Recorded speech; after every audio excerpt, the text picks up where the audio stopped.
ফেনীর নুসরাত হত্যা মামলায় 2 জনের মৃত্যুদণ্ড হাইকোর্টে বহাল, 4 জনের যাবজ্জীবন ঢালাও ফাঁসির রায় দেয়া বিচারকের বিচারিক ক্ষমতা কেড়ে নেয়ার নির্দেশ।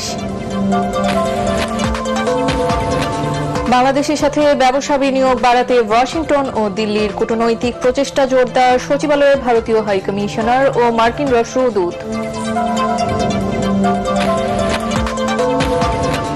দলের অপকর্মকারীদের বিরুদ্ধে দ্রুত ব্যবস্থা নেওয়ার হুঁশিয়ারি বিএনপির ভারপ্রাপ্ত মহাসচিবের।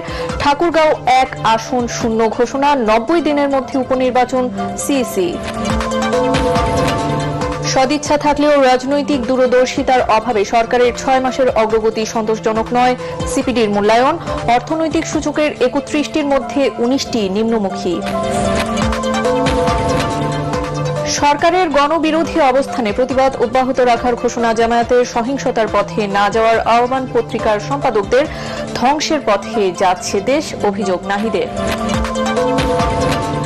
এবং 14 মার্চ থেকে শুরু হচ্ছে 2027 সালের এসএসসি ও সমমানের পরীক্ষা, নতুন তারিখ নির্ধারণ শিক্ষা মন্ত্রণালয়ের।